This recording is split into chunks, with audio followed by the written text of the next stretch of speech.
Hello friends, Indian economy और Indian financial system के chapter number 3 का पार्ट 5 आज हम लोग स्टार्ट करेंगे। तो चैप्टर का जो फोर्थ पार्ट हमने देखा था, तो उसमें हमने देखा था कि एट 75 है, न्यू इंडिया एट 75 एक प्रोग्राम के बारे में हमने देखा था। उसके दो सेक्शन के बारे में भी हमने देखा था। तो बाकी दो सेक्शन के बारे में अब अभी इस पार्ट में देखेंगे। तो जो रिमेनिंग दो सेक्शन है उनका नाम है अभी इंक्लूजन एंड गवर्नेंस, और जो दूसरा टॉपिक है हमारा वो है financial resources for economic planning. तो चलिए शुरू करते हैं। तीसरा पॉइंट है हमारा इंक्लूजन। नाम से ही आइडिया लग जाता है कि इंक्लूजन मतलब क्या है ना। जैसे फाइनेंशियल इंक्लूजन होता है, वैसे भी यहाँ पे इंक्लूजन है, लेकिन किसका इंक्लूजन है? The section on inclusion deals with the urgent task of investing in the capabilities of all of the Indian citizens. तो बोल रहे हैं यहाँ पे एक अर्जेंट काम हमारा ये है कि जो भी हमारे लोग हैं भारत के, उनकी कैपेबिलिटी में हमें इन्वेस्ट करना है, उनकी कैपेबिलिटी को बढ़ाना है, इसको बढ़ावा देना है।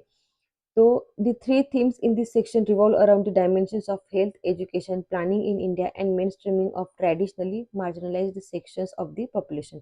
तो यहाँ पे तीन अलग अलग इंपॉर्टेंट सेक्शन दिए गए हैं कि जिन जहाँ पे हमें इन्वेस्ट करना है, जहाँ पे हमें कैपेबिलिटीज को बढ़ाना है ना, बढ़ावा देना है, डेवलपमेंट कराना है। तो कौन से सेक्शन है? वो है हेल्थ, आरोग्य, एजुकेशन, पढ़ाई बच्चों की, planning in India and main streaming of traditionally marginalised sections of the population. तो मार्जिनलाइज्ड सेक्शंस मतलब ऐसे सेक्शंस होते हैं, कम्युनिटीज होती है, जैसे कि वुमन हो गई है ना, माइनॉरिटीज हो गया, या पर्सन विद डिसेबिलिटी हो गया, या फिर जो होते हैं ना, जो लोअर सोशियो इकोनॉमिक ग्रुप से जो लोग होते हैं, जो बहुत सारी सुख सुविधाओं से वंचित होते हैं, जिन्हें वो सारी फैसिलिटीज नहीं मिल पाती है, जिसकी वजह से उनकी ग्रोथ रुकी हुई है। तो ऐसे लोगों को हमें यहाँ पे इंक्लूड कराना है, उनको यहाँ पे कैपेबिलिटीज उनकी बढ़ानी है। तो इस सेक्शन के अंडर कौन कौन से रिकमेंडेशन थे कि 2022-23 तक हमें क्या क्या करना है। तो सबसे पहला रिकमेंडेशन था कि successfully implementing the Ayushman Bharat programme including the establishment of 1.5 lakh है ना, 1,50,000 health and wellness centres across the country and rolling out the Pradhan Mantri Jan आरोग्य अभियान। अब बोल रहे हैं कि यहाँ पे हम एक स्कीम चलाएंगे, आयुष्मान भारत प्रोग्राम। इस प्रोग्राम के तहत हम क्या करेंगे? पूरे भारत में 1.5 लाख हेल्थ और वेलनेस है, जो प्राइमरी से आपके हॉस्पिटल्स होते हैं, ऐसे हेल्थ सेंटर्स होते हैं, उनको यहाँ पे खोलेंगे ताकि लोगों को यहाँ पे हॉस्पिटल की सुविधा दे सके। Creating a focal point for public health at the central level with state counter parts. अब सेंट्रल लेवल पे क्या करेंगे हम, केंद्र लेवल पे क्या करेंगे कि पब्लिक हेल्थ पॉलिसीज चलाएंगे, जिसमें हमारे साथी होंगे हमारे state government. Promote integrative medicine curriculum, जिसके तहत हम क्या करेंगे कि लोगों को जो दवाइयाँ हैं वो बांटने की यहाँ पे प्रोग्राम्स चलाएंगे। आगे बोल रहे हैं upgrading the quality of the school education system and skills including the creation of new innovation ecosystem at the ground level by establishing at least 10,000 Atal tinkering labs by 2020। अब स्कूल लेवल पे क्या करेंगे? बच्चों को हम उनकी skill को बढ़ावा देने के लिए, या उनमें इनोवेशन लाने के लिए, इनोवेशन को बढ़ावा देने के लिए हम क्या करेंगे? अटल टिंकरिंग लैब्स खोलेंगे 2020 तक। कितनी खोलेंगे? 10,000 खोलेंगे।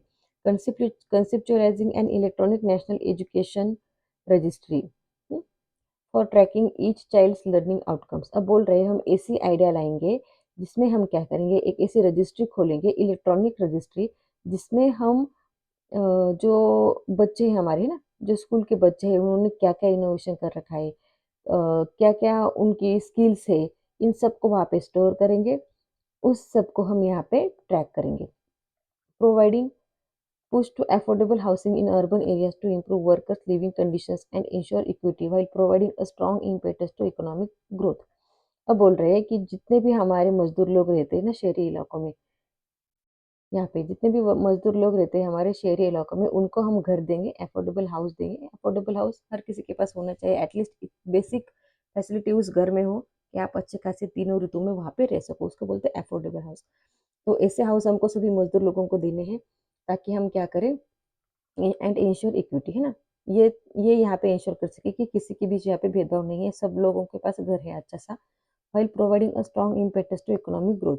उसके साथ साथ क्या करेंगे? हम इकोनॉमिक ग्रोथ को भी यहाँ पे बढ़ावा देंगे। तो ये थर्ड आपका सेक्शन यहाँ पे खत्म होता है। तो फोर्थ सेक्शन शुरू होता है, जिसका नाम है आपका गवर्नेंस। गवर्नेंस गवर्नेंस का मतलब होता है कि सामने किसी को रूल करना, किसी को कंट्रोल करना है।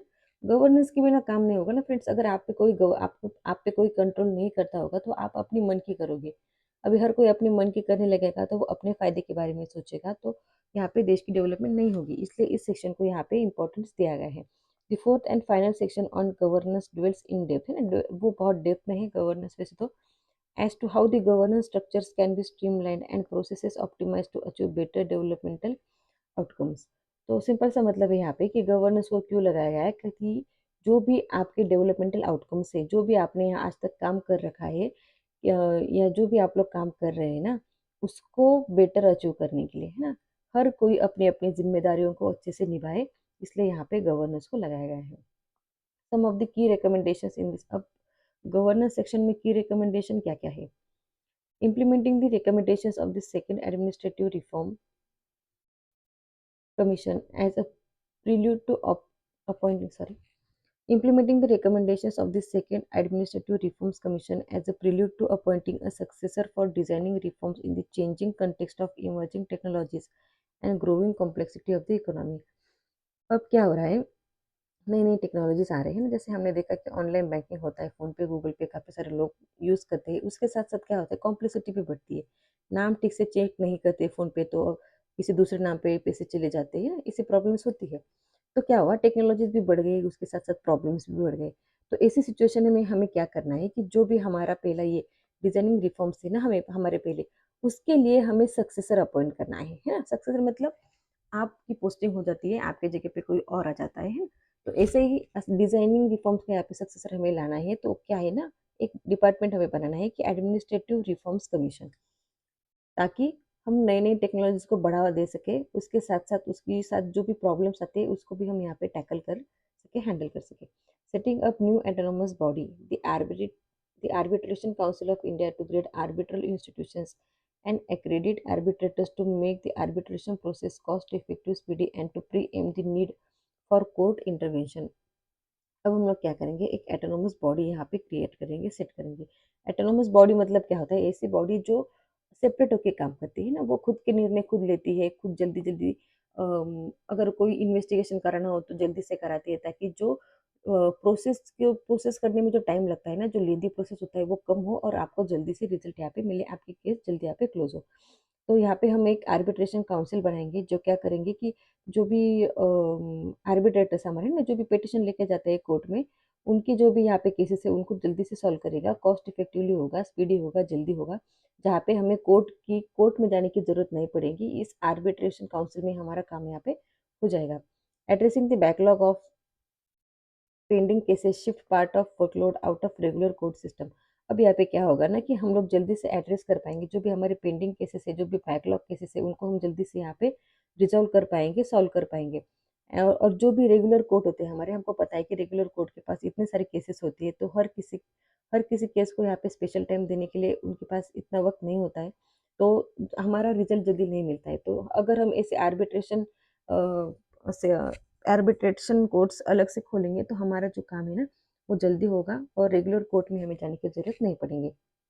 Expanding the scope of Swachh Bharat mission to cover initiatives for landfills, plastic waste and municipal waste and generating wealth from the waste.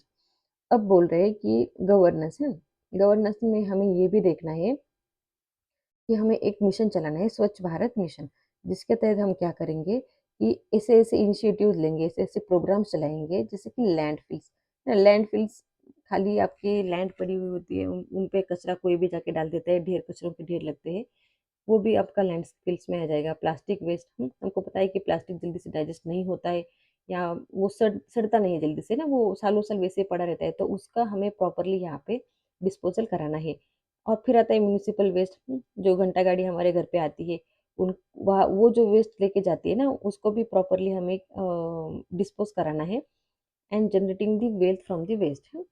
अब ऐसे वेस्ट मैनेजमेंट अच्छे से करेंगे तो लोगों की हेल्थ अच्छी रहेगी, और हमारे जो क्या है ना, अपने आप वेल्थ जो है वहाँ पे बढ़ जाएगी। अब हमारा दूसरा पॉइंट आता है यहाँ पे, financial resources for economic plans. अब सब कर लिया हमने, इकोनॉमिक्स प्लानिंग बना ली, क्या क्या कब काम करना है क्या नहीं करना है सब कर लिया, लेकिन अब प्लानिंग इम्प्लीमेंट करने के लिए हमारे पास पैसे कहाँ से आएंगे, है ना फ्रेंड, पैसे तो चाहिए ना, बिना पैसे के प्लानिंग को इम्प्लीमेंट कैसे करेंगे। तो यहाँ पे तरीके दिए गए हैं कि किन किन तरीकों से हम प्लानिंग को कंप्लीट करने के लिए पैसे इकट्ठा करते हैं। तो वहाँ पे 3 सोर्सेस है। सबसे पहला है आपका डोमेस्टिक बजटरी सोर्सेस, फिर आता है डिफिसिट फाइनेंसिंग और तीसरा आता है फॉरेन असिस्टेंस। तो यहाँ पे मैंने सीक्वेंस ऐसा दिया है फ्रेंड्स कि जो सबसे इम्पोर्टेंट हमारा फर्स्ट जो सोर्स है ना हमारा पैसे आने का, सबसे ज़्यादा पैसे हमें आते हैं डोमेस्टिक बजटरी सोर्स से, फिर आते हैं डिफिसिट फाइनेंसिंग से, फिर आता है फॉरेन असिस्टेंस से। तो आप ऐसे ही सीक्वेंसली से याद रख सकते हैं। तो पहला टॉपिक है हमारा डोमेस्टिक बजटरी सोर्सेस। नाम से थोड़ा आपको होता है डोमेस्टिक यानी घरेलू, है ना। बजटरी मतलब बजट हम लोग बनाते हैं, हर कोई बनाता है अपने घर का, या घर के लेवल से लेके हम लोग बजट बनाते हैं ना, महीने का बजट, साल का बजट। तो घरेलू बजट में से हमें कितना पैसा मिलता है ताकि हम अपनी प्लानिंग को इम्प्लीमेंट कर सकें। अब बोल रहे हैं यहाँ पे domestic budgetary sources contributed the most to plan financing among the three primary sources। तो जो 3 प्राइमरी सोर्सेस है उसमें से सबसे ज़्यादा कंट्रीब्यूशन किसका रहता है? डोमेस्टिक बजटरी सोर्सेस का रहता है। Taxation is among the most significant domestic budgetary sources for channelising funds for the planning. अब घरेलू जो हमारे इनकम है उनमें से सबसे ज़्यादा ये हिस्सा यहाँ पे किसका है? टैक्सेस है ना, गवर्नमेंट टैक्स लेती है ना हमसे। तो उस टैक्स का यहाँ पे सबसे ज़्यादा हिस्सा है domestic budgetary sources में। Aside from revenue, additional domestic fiscal resources such as public borrowing, small saving schemes, public enterprise surplus also contribute significantly to support our programs। अब टैक्स के साथ साथ जो बाकी जो तरीके हैं जहाँ से हमें पैसे मिलते हैं डोमेस्टिक सोर्सेस के तहत, वो कौन कौन से हैं? वो है पब्लिक बोरोइंग। गवर्नमेंट क्या करती है? लोगों से पैसे उधार लेती है, डायरेक्टली नहीं उधार लेती है, गवर्नमेंट ट्रेजरी बिल्स इशू करती है, गवर्नमेंट बॉन्ड्स इशू करती है, और बहुत सारे ऐसे आप देखो सॉवरेन गोल्ड बॉन्ड होते हैं, या बहुत सारे ऐसे गोल्ड बॉन्ड होते हैं जो हम गवर्नमेंट से खरीदते हैं, उसके बदले में गवर्नमेंट हमें ब्याज देती है ना। तो क्या किया गवर्नमेंट ने? हमसे पैसे लिए ना, हमसे बोरोइंग की। स्मॉल सेविंग्स स्कीम हम लोग, मतलब जैसे पीपीएफ अकाउंट हो गया आपका, पीपीएफ, फिर सुकन्या समृद्धि अकाउंट हो जाता है, सीनियर सिटीजन सेविंग स्कीम हो जाता है, नेशनल सेविंग स्कीम होती है। ये सारी क्या है? ये सारी आपकी सेविंग स्कीम्स है, जहाँ पे आप छोटे छोटे अमाउंट का सेविंग करते हो और अब फिर आपको लमसम अमाउंट यहाँ पे लास्ट में मिल जाता है। फिर दूसरा सोर्स है आपका डोमेस्टिक में, यहाँ पे पब्लिक एंटरप्राइज सरप्लस अल्सो है ना। पब्लिक एंटरप्राइज जो पब्लिक ऑफिसेस होते हैं उनके भी सरप्लसेस को गवर्नमेंट उधार में लेता है। तो इन सारे प्रोग्राम्स के तहत यहाँ पे गवर्नमेंट को पैसे मिलते हैं। This is the amount allocated from the federal and state budgets to fund the programmes involving investment during the plan period.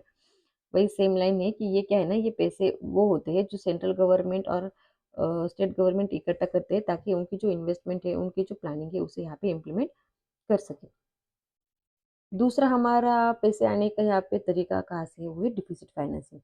Deficit financing मतलब डिफिसिट यानी आपका खर्चा जो है आपकी इनकम से बढ़ जाता है, इसलिए आपको डिफिसिट आ जाता है ना। किसी महीने अगर मान लीजिए खर्चा बढ़ जाता है तो आपको भी क्या होता है ना, गैप पड़ जाता है, क्या होता है? वो डिफिसिट होता है। Deficit financing can happen when the total income of the government in revenue and capital account falls below it's total expenditure. अब बोल रहे हैं कि वही जो मैंने आपको बताया कि गवर्नमेंट का खर्चा जो है वो बढ़ जाता है लेकिन इनकम घट जाती है। अब यहाँ पे इनकम को कैलकुलेट करने की इन्होंने डीप में बता रहा है कि ये एक्चुअली फ्रेंड्स आपका है अलग से अलग चैप्टर में, आपका सेपरेट इस पे एक चैप्टर है लेकिन अलग सब्जेक्ट में है। लेकिन यहाँ पे आप लोग शॉर्ट में बता दो कि रेवेन्यू क्या होता है ना। रेवेन्यू मतलब आपके छोटे छोटे इनकम होते हैं, है ना। रेवेन्यू मतलब छोटे छोटे इनकम, जैसे कि अब मान लीजिए हमारे लिए छोटा इनकम है, अगर आपकी सैलरी है तो आपकी सैलरी आपका इनकम हो गया। या आप लोग मान लीजिए कोई दूसरा कोई भी आप लोग काम करते हो, जैसे कि मान लीजिए कोई अगर रील्स बनाता है, वहाँ से अगर कोई इनकम आता है, कोई अगर ट्यूशन लेता है, वहाँ से इनकम आता है। तो ये सारे आपकी रेवेन्यू इनकम हो गई ना, रेवेन्यू हो गया आपके छोटे छोटे अमाउंट। मान लीजिए आपने किसी कोई जमीन बेची, या आपको आपने आपके फ्लैट बेचा, आपको क्या आ गया ना, कैपिटल अकाउंट आपका यहाँ पे इन्वॉल्व होता है कि आपको एक बड़ी अमाउंट में लमसम अमाउंट आपको यहाँ पे मिल जाती है। अब जो रेवेन्यू अकाउंट में आपके पैसे आते हैं ना, वो आपके डेली में होता है, हर रोज होता है, रिपीटेडली होता है। जो कैपिटल अकाउंट में आपके पैसे आते हैं वो रिपीटेडली नहीं आते हैं, वो बहुत ही फ्रिक्वेंटली नहीं, सॉरी, रेयरली आते हैं, कभी कभार ही आते हैं। तो ऐसे गवर्नमेंट का है, गवर्नमेंट का जो हर रोज के पैसे आते हैं उनको ऐड करके जो, और जो कभी कभार पैसे आते हैं उनको ऐड करके भी यहाँ पे खर्चा ज्यादा हो रहा था गवर्नमेंट का। The government resorts to withdrawing money from its cash deposited in RBI or orders the RBI to print new currency notes or borrows money from the public in the form of bonds and other securities।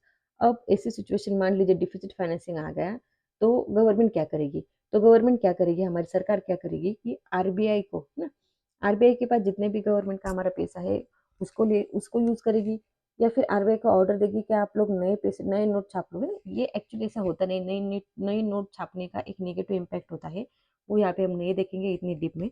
लेकिन कर सकती है कि वो बोल सकती है RBI को कि आप लोग करेंसी नोट छापिए, या फिर पब्लिक से और भी किसी अलग फॉर्म में यहाँ पे, या फिर सिक्योरिटीज इशू करके यहाँ पे पैसे को allocate arrange करेगी।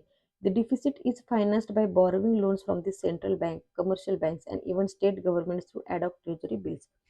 अब डिफिसिट फाइनेंसिंग के काफी सारे तरीके हमने देखे, उसमें से भी अगर गवर्नमेंट का मान लीजिए यहाँ पे खर्चा पूरा नहीं हो पाता है, तो गवर्नमेंट क्या करेगी, लोन लेगी, है ना, कर्जा लेगी। किससे लेगी? सेंट्रल बैंक हमारा कौन सा है यहाँ पे? आरबीआई है।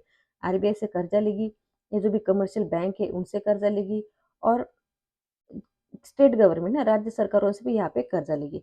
अब कर्जा लेने के लिए फोकट में कोई देगा नहीं, सिक्योरिटी देनी पड़ेगी कोई भी, तो यहाँ पे ट्रेजरी बिल्स इशू करके यहाँ पे आपको aid of treasury bills issue करके यहाँ पे लोन मिल जाता है। फिर बोल रहे हैं deficit financing is the second most important source of plan financing. Friends, आपका जब भी क्वेश्चन आएगा एग्जाम में, आपको काफी बार ये पूछेंगे सेकंड मोस्ट कौन सा है, थर्ड मोस्ट कौन सा है, ताकि डिफिकल्टी लेवल को और ज्यादा बढ़ाया जाए। तो आपको ये सीक्वेंस भी थोड़ा सा याद रखना है, डिफिकल्ट नहीं है, मैंने स्टार्टिंग में इसीलिए आपको सीक्वेंस में ही दिया है, ताकि आप लोगों को पढ़ते वक्त ये अच्छे से याद हो जाए सीक्वेंसली। डिफिसिट फाइनेंसिंग का सेकंड मोस्ट सोर्स ये क्या है ना, ये जो हमारे प्लानिंग करने के लिए जो पैसे आते हैं, उनमें से सेकंड नंबर से पैसे कहाँ से आते हैं? डिफिसिट फाइनेंसिंग से आते हैं। Since revenue and borrowing have limits, deficit financing have been viewed as an important source of funding for planning in our country. अब बोल रहे हैं कि आप बोरोइंग में भी आपकी लिमिट रहती है ना, आपकी जितनी कैपेबिलिटी है उतने पैसे आप बोरो कर सकते हो। या रेवेन्यू, जरूरी नहीं है कि आपके पास काफी सारे पैसे हैं, आपके पास कम भी पैसे आ सकते हैं। तो रेवेन्यू और बोरोइंग में जब लिमिट आ जाती है, तो डिफिसिट फाइनेंसिंग ही आपको यहाँ पे बचाता है। In deficit financing surplus money of the tax payer is lent to the government and hence it does not bother the tax payer. अब बोल रहे हैं कि डिफिसिट करने में क्या होता है कि टैक्स पेयर जैसे हम लोग हैं गवर्नमेंट को टैक्स देते हैं, तो टैक्स हमारा पूरा खर्च होने के बाद जो सरप्लस मनी हमारे पास बचता है, हमारा मंथली टारगेट कंप्लीट होने के बाद, हमारा इन्वेस्टमेंट के बाद, हमारी सेविंग, सॉरी इन्वेस्टमेंट और सेविंग की नहीं, आपकी जो भी मंथली खर्च है पूरा, आपका घर और आपका घर का रेंट हो गया, राशन हो गया, खाने पीने की चीजें होगी, बच्चों का स्कूल हो गया, पेट्रोल के पैसे होगी, सारा खर्चा पूरा होने के बाद जो भी पैसे आपके पास बचते हैं ना, वो होता है सरप्लस मनी। तो हम सरप्लस मनी को क्या करते हैं कि सरप्लस मनी को हम सेविंग करते हैं या इन्वेस्ट कराते हैं। तो ये इन्वेस्टमेंट का एक तरीका है कि डिफिसिट फाइनेंसिंग में अगर हम गवर्नमेंट को पैसे उधार देते हैं, तो हमारी भी इन्वेस्टमेंट होती है, और गवर्नमेंट को भी यहाँ पे फायदा हो जाता है कि उनको पैसे मिल जाते हैं यूज करने के लिए। तो ये क्या करता है, it does not bother the tax pair, तो टैक्स पेयर को यहाँ पे कोई बॉदरेशन नहीं होती है, उसका भी यहाँ पे फायदा होता है। अब यहाँ पे डिफिसिट फाइनेंसिंग के क्या जो अलग अलग टाइप्स है वो बताए गए कि कैसे कैसे डिफिसिट फाइनेंसिंग हम कर सकते हैं। Borrowing from public and foreign government, हम लोगों से पैसे उधार ले सकते हैं, या उसके साथ साथ जो भी दूसरे देशों के गवर्नमेंट है, सरकार है, उनसे भी पैसे उधार लेते हैं। दूसरे नंबर पे withdrawing cash balances held with the reserve bank, है ना, आरबीआई के पास जितने भी पैसे है गवर्नमेंट के, उसके यहाँ पे यूज करेंगे। बोरोइंग फ्रॉम द आरबीआई, या फिर हम आरबीआई से उधार लेंगे, है ना, आरबीआई से उधार लेंगे, या उसके पास जो भी पैसे बचे हैं हमारे उसको यूज करेंगे, या फिर हम लोगों से पैसे लेंगे, या तो फॉरेन गवर्नमेंट से यहाँ पे पैसे लेंगे। अब यहाँ पे तीसरा फाइनेंस प्लानिंग है ना, पैसे आने का तीसरा तरीका यहाँ पे कौन सा है कि एक्सटर्नल और फॉरेन असिस्टेंस। दूसरे दूसरे देशों के गवर्नमेंट से या दूसरे देशों से हम लोग यहाँ पे, या फिर जो पे इंटरनेशनल बॉडीज है उनसे हम लोग पैसे यहाँ पे लेंगे। एक्सटर्नल और foreign assistance contributes greatly to India's financing strategies. तो बोल रहे हैं कि जो भी फाइनेंसिंग स्ट्रेटेजीज है हमारे अलग अलग, उसमें हमारा फॉरेन असिस्टेंस यहाँ पे एक इंपॉर्टेंट रोल प्ले करता है। The 5 sectors receiving highest foreign direct investment equity inflow during 2021-22। अब बोल रहे हैं 2021-22 में जो एफडीआई हमें मिली है ना, एफडीआई मतलब, आप, मैंने काफी बार बताया एफडीआई मतलब क्या होता है, आपकी कंपनी में किसी फॉरेन इन्वेस्टर ने या किसी फॉरेन की पर्सन ने आपके कंपनी के शेयर ले लिए, उसमें मैनेजमेंट यहाँ पे ले लिया। कौन कौन से सेक्टर से, ऐसे 5 अलग अलग जिन्होंने 2021-22 में सबसे ज्यादा एफडीआई लिया था, तो वो है software and hardware services sector, जैसे कि finance, banking, insurance, non finance और बिजनेसेस। उसके बाद आता है automobile industry, trading and construction activities. तो ये सारे 5 सेक्टर्स हैं जिनमें सबसे ज़्यादा एफडीआई हमें देखने को मिला। तो जिसके ज़रिए क्या हुआ कि यहाँ वहाँ के जो लोग हैं उनको भी इन्वेस्टमेंट अपॉर्च्युनिटी मिल गई और हमें भी यहाँ पे पैसे मिल गए हमारे प्लानिंग को इम्प्लीमेंट करने के लिए। India has been assessing funds from the world bank mainly through IBRD and IDA for various development projects. अब हमारा भारत क्या करता है ना, वर्ल्ड बैंक से भी यहाँ पे पैसे उधार लेता है। वर्ल्ड बैंक आपको पता होगा कि इंटरनेशनल बॉडी है जिसके अंदर 5 सब बॉडीज होती है ना। तो ये क्या करता है, जो भी डेवलपिंग कंट्रीज है ना उनको यहाँ पे गाइडेंस देता है या डेवलपमेंट कराने के लिए पैसे भी यहाँ पे उधार देता है। तो उसकी जो दो दो सब ये है सब बॉडीज है, आईबीआरडी और आईडीए, इसके बारे में यहाँ पे बोला गया है कि ये क्या करता है ना, डेवलपमेंट प्रोजेक्ट के लिए यहाँ पे लोन देता है, हम भी उनसे लोन यहाँ पे लेते हैं। IBRD loans through non-concessional IBRD loans through non-concessional are offered relatively on favorable terms compared to commercial sources। अब बोल रहे हैं कि जितने भी हमारे घरेलू रिसोर्सेस है, जैसे हम पैसे उधार लेते हैं, हमारी गवर्नमेंट पैसे उधार लेती है, उनसे भी सस्ता लोन हमें यहाँ पे आईबीआरडी में मिल जाता है ना, जो फेवरेबल होता है। फेवरेबल मतलब वो ठीक है, आपके पास इस साल पैसे नहीं है चुकाने के लिए, आप अगले साल चुका देना। अगर कोरोना जैसी सिचुएशन आ जाती है तो वो क्या करेंगे ना, ब्याज का जो है ना इंटरेस्ट रेट भी यहाँ पे कम कर देंगे। तो ये सारी हमारे लिए फेवरेबल टर्म्स है। IBRD sovereign loans are primarily utilized for infrastructure, poverty alleviation, rural development and human resource development projects। अब आईबीआरडी का लॉन्ग फॉर्म होता है major friends, international bank for reconstruction and development, है ना। अभी नाम पे ही लिखा है कि रिकंस्ट्रक्शन एंड डेवलपमेंट, तो ये पैसे भी इस किस काम के लिए देगा ना, जो जिस काम में आपका रिस्ट्रक्चरिंग है या डेवलपमेंट है। तो रिस्ट्रक्चरिंग हम कहाँ पे करते हैं, देखिए फ्रेंड्स यहाँ पे उन्होंने बोला ना, ये जो पैसे हम वहाँ उनसे उधार लेते हैं वो कहाँ पे हम यूज करते हैं ना, कहाँ पे यूटिलाइज करते हैं, इंफ्रास्ट्रक्चर में, जहाँ पे रिस्ट्रक्चरिंग होते हैं, डेवलपमेंट होता है। डेवलपमेंट और कहाँ पे होता है, पावर्टी एलिवेशन, गरीबी को हटाना है हमें, रूरल डेवलपमेंट कराना है, ग्रामीण लोगों में जो लोग रहते हैं उनको भी यहाँ पे आगे लेके चलना है। ह्यूमन रिसोर्स डेवलपमेंट है, ये सारे डेवलपमेंट के लिए हमें पैसे कौन देता है, आईबीआरडी देता है। IBRD aims to reduce poverty by promoting sustainable development through loans, guarantees and non-developmental services। अबे और कौन से काम करता है ना आईबीआरडी, ये क्या करता है, ये चाहता है कि सस्टेनेबल डेवलपमेंट हो, है ना, डेवलपमेंट आपकी रुके ना, लगातार बनी रहे। तो कैसी बनी रहेगी, ये बनी रहे इसके लिए क्या करता है ना, ये लोन देता है, कर्जा देता है, गारंटीज देता है। गारंटी मतलब आपने किसी और ऑर्गेनाइजेशन से लोन ले लिया तो ये बोलता है कि नहीं, इंडिया अच्छा देश है, आपके पैसे चुका देगा, हम गारंटी देते हैं। और फिर आता है कि नॉन लेंडिंग सर्विसेज, जैसे कि आपको टेक्निकल गाइडेंस देगा, आपको अगर कोई एडवाइस चाहिए तो वो भी यहाँ पे आपको देने की ये काम करता है। फिर अगला आता है, as India is developing and modernising the Indian government is also lending a helping hand to poor nations across the world, both towards ending poverty and improving living standards. अब हम दूसरे देशों से मदद ले रहे हैं, तो लेते लेते हम इतने डेवलप हो गए हैं कि और खुद को इतना हमने मॉडर्नाइज कर लिया कि अब हम भी दूसरे देशों को क्या करते हैं ना, मदद करते हैं ना, हेल्पिंग हैंड देते हैं। किन किन आप बोल सकते हैं कौन कौन सी एरिया में मदद करते हैं, जैसे कि हम चाहते हैं कि एंडिंग पॉवर्टी है ना, लोगों की गरीबी दूर हो और उनका जो लिविंग स्टैंडर्ड है वो बढ़े। India has emerged as a benevolent donor for her immediate neighbors with total foreign assistance, including technical and economic cooperation and loans to foreign governments, increasing dramatically over the past years। अब कह रहे हैं कि हमारा भारत जो है ना एक बेनिवोलेंट डोनर बन गया है। बेनिवोलेंट मतलब क्या होता है, जो बहुत ही फ्रेंडली होता है, काइंड होता है, जिससे दूसरे के प्रति एक प्रेम की अच्छी भावना होती है, दोस्ती की भावना होती है।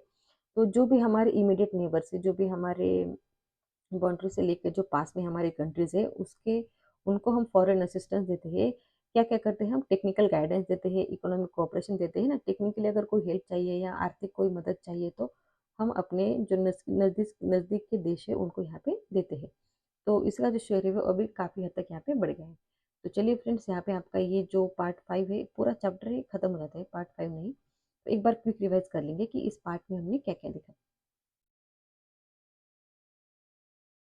तो शुरू करते हैं हमने कि एट 75 में हमने देखा था कि 4 अलग-अलग यहाँ पे उसके सेक्शंस थे। तो उस सेक्शंस में से हमने 2 पहले ही पार्ट 4 में पढ़ लिया था। तो बाकी जो 2 थे यहाँ पे इंक्लूजन था। तो इंक्लूजन में हमने देखा कि हमें क्या करना है कि लोगों हमें हमारी जो अ, हमारे इंडिया के लोग हैं उनकी कैपेबिलिटी में यहाँ पे ग्रोथ लानी है, इन्वेस्ट करना है। तो कहाँ पे इन्वेस्ट करेंगे, अगर हम हेल्थ में करेंगे, एजुकेशन में करेंगे या फिर जो भी मार्जिनलाइज्ड सेक्शन है, जो भी लोग पिछड़ गए हैं, जिनको पूरी फैसिलिटीज़ नहीं मिली है, उनके डेवलपमेंट पे यहाँ पे जोर दिया गया है। फिर यहाँ पे कुछ रिकमेंडेशन दिए गए फ्रेंड्स। रिकमेंडेशन में बोला गया है कि आयुष्मान भारत प्रोग्राम हम लोग चलाएंगे, जिसके तहत हम क्या करेंगे, 1.5 लाख यहाँ पे हेल्थ एंड वेलनेस सेंटर खोलेंगे। फिर बोला कि हम लोग एक पब्लिक हेल्थ के प्रोग्राम चलाएंगे जिसके साथ ही हमारे होंगे स्टेट गवर्नमेंट। फिर यहाँ पे स्कूल एजुकेशन को बढ़ावा देने के लिए, उनके स्किल को बढ़ावा देने के लिए क्या करेंगे, 10,000 अटल टिंकरिंग लैब्स यहाँ पे 2020 तक खोलेंगे। फिर बोला कि हम लोग क्या करेंगे, एक इलेक्ट्रॉनिक रजिस्ट्री खोलेंगे जिसमें हम जितने बच्चों ने जितने भी रिसर्च कराए है, जितने भी इनोवेशन कराए है, उनको यहाँ पे ट्रैक करेंगे। फिर अफोर्डेबल हाउसिंग देके जो भी हमारे मजदूर लोग हैं उनको, जो शहरी एरिया में रहते हैं, और इंश्योर करेंगे कि किसी के भी साथ में यहाँ पे भेदभाव नहीं हो रहा है। फिर फोर्थ है ना, लास्ट वाला जो सेक्शन है वो था गवर्नेंस। गवर्नेंस यानी आपको रूल करना है, सामने वाले को कंट्रोल करना है ताकि वो कोई गलत काम ना करे। तो ये जरूरी होता है कि आप जो है ना बेटर डेवलपमेंट यहाँ पे हासिल कर सको। तो इसमें कौन कौन से रिकमेंडेशन थे, तो इसमें रिकमेंडेशन थे हमारे कि हम लोग क्या है ना, अभी नई नई टेक्नोलॉजीज बढ़ रही है, नई नई प्रॉब्लम, उसके साथ साथ प्रॉब्लम्स भी नई नई आ रही है। तो हम जो हमारी डिजाइनिंग रिफॉर्म्स है उसका सक्सेसर लाएंगे ताकि यहाँ पे अच्छे से डेवलपमेंट हो सके, अच्छे से हम सामने वाले को कंट्रोल कर सके। सेटिंग अप न्यू एटॉनमस बॉडी यहाँ पे खोलेंगे जिसका नाम है आर्बिट्रेशन काउंसिल। ये क्या करेगा कि आपके जो भी आर्बिट्रेटर्स की जो भी पिटिशंस या फिर जो भी कोर्ट में केसेस पेंडिंग है, उनको जल्दी रिजॉल्व करके कॉस्ट इफेक्टिवली आपको रिजॉल्व करके देगा, और स्पीड भी आपको बनाए रखेगा, जिसकी वजह से आपको कोर्ट में जाने की जरूरत नहीं पड़ेगी और आपका जल्दी से वहाँ पे काम खत्म होगा, केस जल्दी से क्लोज होगी। एड्रेसिंग द बैंक, जो पेंडिंग केसेस है उनको जल्दी से हमें यहाँ पे क्लोज कराना है। फिर बोला कि स्वच्छ भारत मिशन हम लाएंगे जिसके तहत हम ये प्रोग्राम है, लैंडफिल्स को क्लीन रखेंगे, प्लास्टिक को अच्छे से डिस्पोज करेंगे, या जो फिर म्यूनिसिपैलिटी से जो भी आपके कचरा गाड़ी में जो भी कचरा होता है उसको अच्छे से यहाँ पे डिस्पोज करेंगे। अब यहाँ पे हमने देखा कि सब देख लिया, सब करना है, लेकिन पैसे कहाँ से आएंगे ना, तो पैसे कहाँ से आएंगे ये बोला गया है यहाँ पे ना, प्लानिंग फाइनेंशियल रिसोर्सेस में। तो यहाँ पे तीन रिसोर्सेस है, डोमेस्टिक बजटरी रिसोर्सेस, फिर दूसरा है डिफिसिट फाइनेंसिंग, और तीसरा है फॉरेन असिस्टेंस। डोमेस्टिक में हमने देखा कि डोमेस्टिक यानी आपके घरेलू जो भी आपके उपाय है, आप कहाँ से पैसे अरेंज करोगे। और टैक्सेशन इसमें सबसे इंपॉर्टेंट रोल प्ले करता है कि टैक्सेशन से, टैक्स से आपको सबसे ज़्यादा पैसे यहाँ पे मिलते हैं। फिर बाकी कहाँ से पैसे आते हैं कि public borrowing, small saving scheme, और पब्लिक इंटरप्राइज सरप्लस। फिर सेकंड अपना पॉइंट, आपका पॉइंट आता है कि डिफिसिट फाइनेंसिंग। डिफिसिट फाइनेंसिंग मतलब गवर्नमेंट का खर्चा ज़्यादा है लेकिन इनकम कम है। ऐसी सिचुएशन में गवर्नमेंट क्या करेगी, आरबीआई के पास जितने भी उसका पैसा पड़ा है उसको यूज़ करेगी, या आरबीआई को बोलेगी नहीं नहीं आप लोग अभी पैसे खत्म हो गए, नए नोट यहाँ पे छापने हैं आपको, या फिर कोई और फॉर्म होगा जहाँ पे बॉन्ड इशू करके, सिक्योरिटीज को इशू करके पैसे को उधार लेगी। डिफिसिट फाइनेंसिंग में क्या होता है ना, काफी बार हम लोग क्या करते हैं, सेंट्रल बैंक से लोन उधार लेते हैं, या कमर्शियल बैंकों से लेते हैं, या फिर स्टेट गवर्नमेंट से भी लेते हैं, फ्री में नहीं देंगे कोई, आपको ट्रेजर बिल इशू करके यहाँ पे पैसे इकट्ठा करने हैं। अब बोल रहे हैं डिफिसिट फाइनेंसिंग यहाँ पे सेकंड मोस्ट इंपॉर्टेंट सोर्स होता है प्लानिंग फाइनेंस करने का। डिफिसिट फाइनेंसिंग में क्या होता है कि हम लोग क्या करते हैं, हमारा खर्चा होने के बाद जितने भी पैसे बचते हैं, हमें वैसे भी कहीं पे इन्वेस्ट कर रहे हैं ना, तो क्यों ना यहाँ पे ट्रेजरी बिल पे इन्वेस्ट करें। तो ये क्या होता है ना, फिर टैक्स पेयर को भी यहाँ पे कोई बॉदरेशन नहीं होती है और गवर्नमेंट को भी पैसे मिल जाते हैं। अब डिफिसिट फाइनेंसिंग के टाइम्स हमने देखे कि borrowing from public and foreign government, फिर दूसरा आता है withdrawing cash balances held with the RBI, और तीसरा आता है यहाँ पे बोरोइंग फ्रॉम दी आरबीआई। ये क्या हो गए, आपके डिफिसिट फाइनेंसिंग के टाइप्स हो गए। इंपॉर्टेंट है फ्रेंड्स, इंपॉर्टेंट मतलब ना आपको पढ़ते ही सेंस हो जाता है कि ये लाइन इंपॉर्टेंट है, ये नहीं है। फिर तीसरा हमारा सोर्स आता है कि फॉरेन असिस्टेंस, मतलब हम फॉरेन कंट्री से या फॉरेन इन्वेस्टर से यहाँ पे पैसे लेते हैं एफडीआई के फॉर्म में, या मान लीजिए कोई अगर हमारा इंटरनेशनल ऑर्गेनाइजेशन जैसे आपका ये मॉनेटरी फंड हो गया है ना, इंटरनेशनल मॉनेटरी फंड हो गया, या आपके वर्ल्ड बैंक हो गए। तो वर्ल्ड बैंक में से क्या होता है, जो आईबीआईडी और आईडीए डिपार्टमेंट है उनके, वो हमें पैसे देते हैं। किसके लिए, क्यों पैसे देते हैं, वो चाहते हैं कि सब लोग क्या है ना, सस्टेनेबल ग्रोथ है ना, यहाँ पे जो सस्टेनेबल डेवलपमेंट यहाँ पे बनी रहे, और जो इंफ्रास्ट्रक्चर है वो अच्छा रहे, गरीबी दूर हटे ना, लोग पढ़े लिखे, ह्यूमन रिसोर्स यहाँ पे अच्छा हो, इसलिए। अब आगे क्या बोला, इंडिया इंडिया भी हमारा क्या कर रहा है ना, जो हेल्पिंग हैंड दे रहा है, जो भी पुअर नेशन है, जो भी गरीब देश है, उनको हम मदद करते हैं, इकोनॉमिकली भी करते हैं, और यहाँ पे टेक्निकली भी यहाँ पे करते हैं। तो चलिए फ्रेंड्स, ये चैप्टर आपका खत्म होता है। एक बार ये जो मैकमिलन के क्वेश्चन है इसे एक बार क्विक देख लेते हैं। तो पहला क्वेश्चन है आपका, which among the following contributes most to the planning finance in India. अभी हमने देखा है कि द मोस्ट है ना, not the second most. The most कौन सा है, सबसे पहले आता है आपका डोमेस्टिक बजटरी, फिर दूसरा है डिपॉजिट फाइनेंसिंग, और तीसरा है फॉरेन असिस्टेंस। सेकंड क्वेश्चन है आपका, who is a chairman of the NITI Aayog. इसका क्वेश्चन आप खुद लोग पढ़ेंगे और देंगे। फिर तीसरा है आपका,